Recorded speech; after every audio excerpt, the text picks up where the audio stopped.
Confusion पैदा मैं करते हैं। मैं ये तो हिंदुस्तान का तो मिजाज मौसम से भी ज्यादा बदलता है और सियासी लोगों का भी बदलता है, यहाँ के कॉन्स्टिट्यूशन के रखवाले जो हैं उनका भी बदलता है। लेकिन मेरा मेरा लार्जर सवाल ये है सर कि फ्रांस तो सबसे ज्यादा डेवलप है।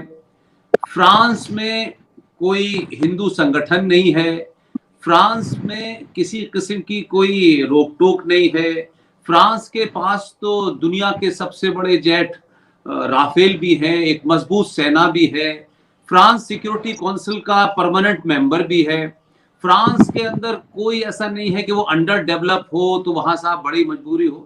इस सब के बावजूद भी मैं ये नहीं समझ पाता हूं कि ये जो मुसलमान हैं जिनके 56 देश हैं, वो मक्का मदीना जाते हैं, ये सब लोग जब अपने मुल्क से भागते हैं तो ये Mecca Medina, Saudi Arabia, Dubai, Iran, Iraq, Libya, Syria, Oman, वहां क्यों नहीं जाते हैं?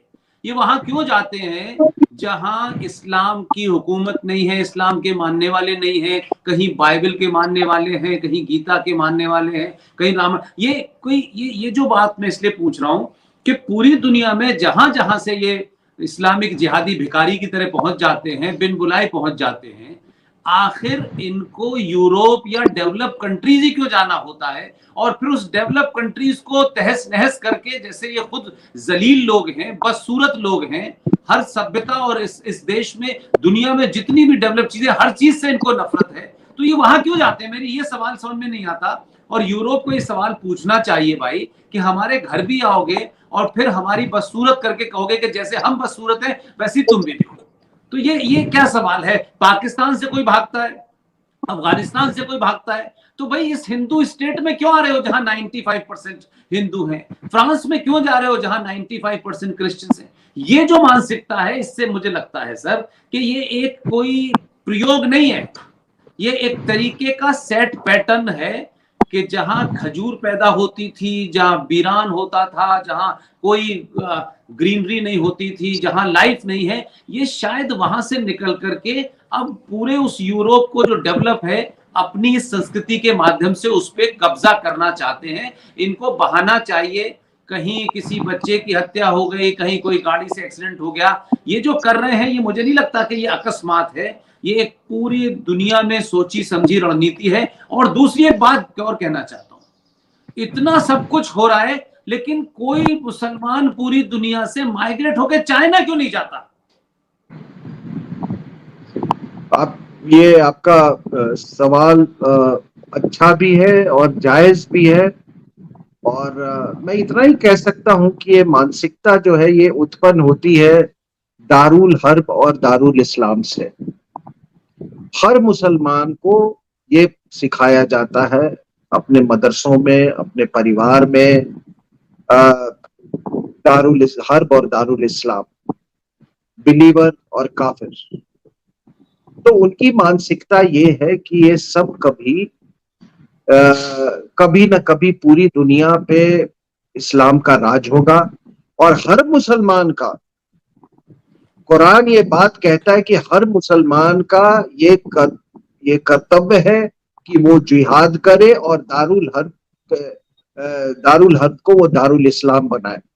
तो ये एक सुपीरियोरिटी कॉम्प्लेक्स, जब आप कहते हैं कि अल्लाह के अलावा कोई नहीं है, ठीक है, और उसका एक ही वो है प्रॉफिट है, वो है प्रॉफिट मोहम्मद, तो आप ये मानसिकता समझिए।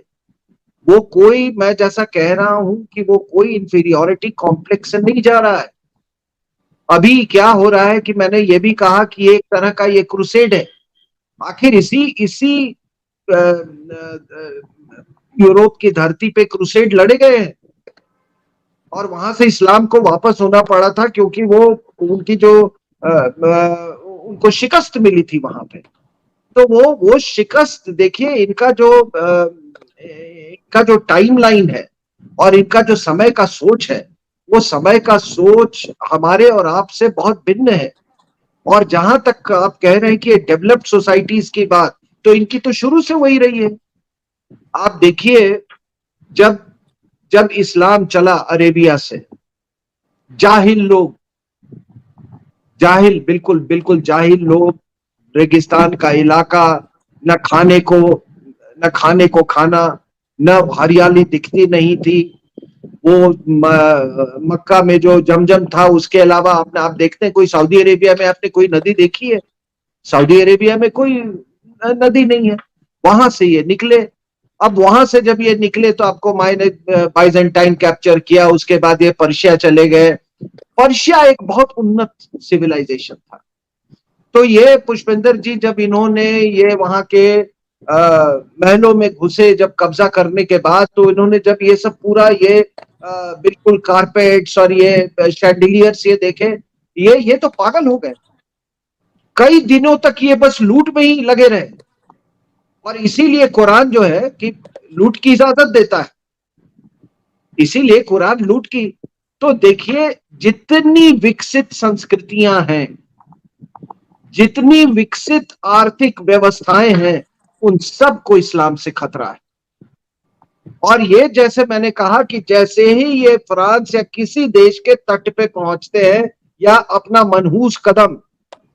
मनहूस और गंदा कदम कहीं पे रखते हैं, तो ये समझिए कि उनका लक्ष्य कुछ और होता है। उनका लक्ष्य होता है कि वहां का पैसा कमाना, वहां के लोगों के टैक्स के पैसे से अपना गेटो बनाना, गेटो बना के वहां पे शरीयत लागू करना, और शरीयत लागू करके उनके पैसे चुराना, और उनकी महिलाओं को किसी तरीके से उन पर अपना कब्जा जमाना। तो इसीलिए ये जितने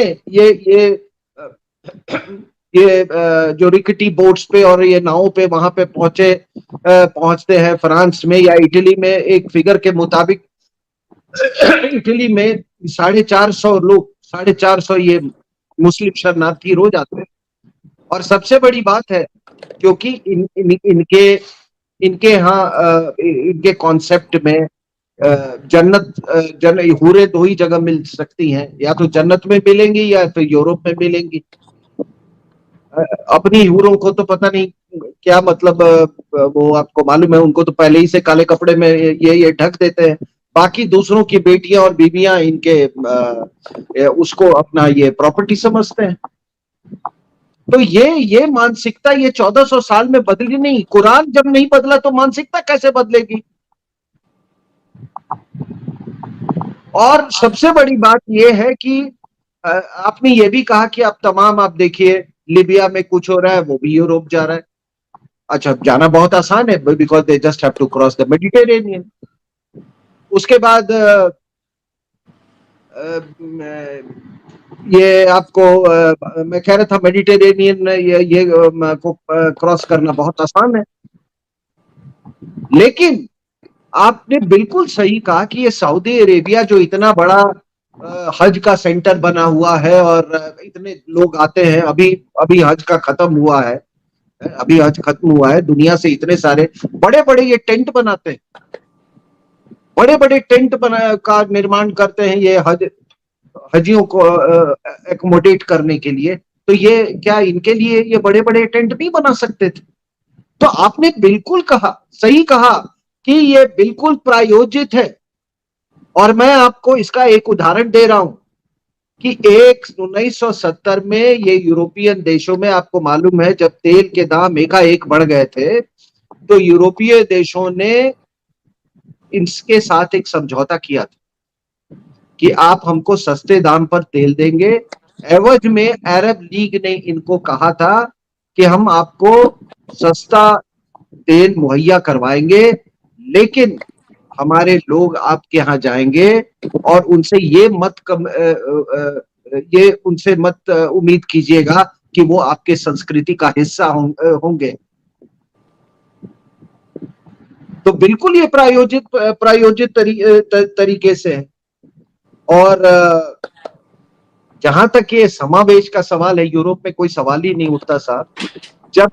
जब हमारी संस्कृति, जब एक संस्कृति के ये हमारे लोग हैं, आपको जैसा मतलब मेजोरिटी से ये माइनॉरिटी बने हमारे यहाँ, जब हमारे यहाँ समन्वय नहीं बन सका, जब हमारे यहाँ एसिमिलेशन नहीं बन सका, तो इनके यहाँ क्या एसिमिलेशन होगा यूरोप में? अब ये है कि आप कुछ लोग कह रहे हैं, लेकिन ये अभी मिजाज बदल रहा है यूरोप में। वो कह रहे हैं कि भाई ये जो लड़का जो था 17 साल का था, उन्होंने कहा कि नहीं, आप जो ये जुवेनाइल का एज है 17 साल से 16 साल कीजिए आप, क्योंकि आजकल ये सारे जितने भी क्राइम है ये सारे जुवेनाइल से ये करवा रहे हैं ये। और ये भी प्रायोजित था। और आपने देखा कि हमारे यहाँ भी ये जो निर्भया का कांड जो हुआ था, जो रवैया रहा जी निर्भया का कांड का, और आपने ये कठुआ कांड का, उसमें जिस तरह से हमारी व्यवस्था ने जो दृष्टिकोण लिया एक जुवेनाइल के प्रति, एक हिंदू एक मुस्लिम जुवेनाइल के प्रति और एक हिंदू जुवेनाइल के प्रति, उससे साफ आपको फर्क पता चल जाता है।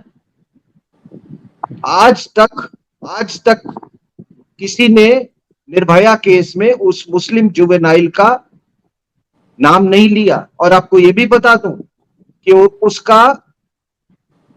उसका पैरवी करके, जब वो अपना जो भी रिफॉर्मेटरी से निकला है, उसका पैरवी किया किसने? तो आम आदमी पार्टी ने, और डीएमके के सरकार को बोल के उसको चेन्नई में एक अच्छी नौकरी दिलवाई गई है।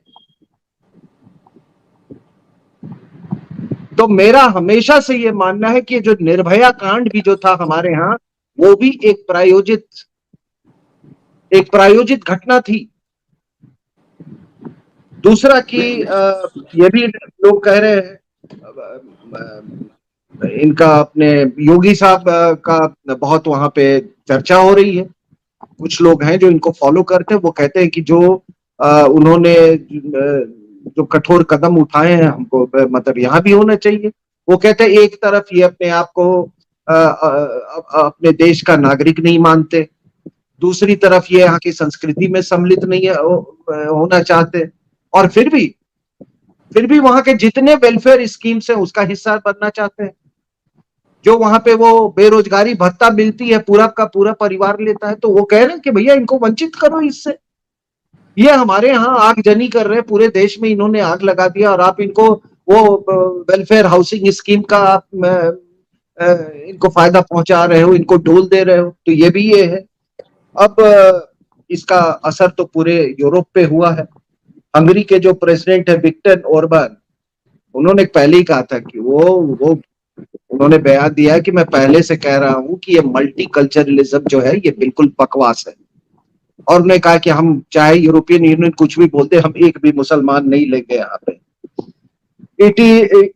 इटली के कुछ पॉलिटिशियंस हैं, वो कह रहे हैं कि भाई ये सालों के रेडिकलाइजेशन का नतीजा है, हमने इस पर कभी ध्यान ही नहीं दिया। फ्रांस में लोग कह रहे हैं कि आप एक जिहादी से आप रिपब्लिकन वैल्यूज की अपेक्षा कर रहे हो। तो ये तमाम सवाल उठ रहे हैं। अब मैं आता हूं, मैं आपकी इसी बात से लीड लेना चाहता हूं कि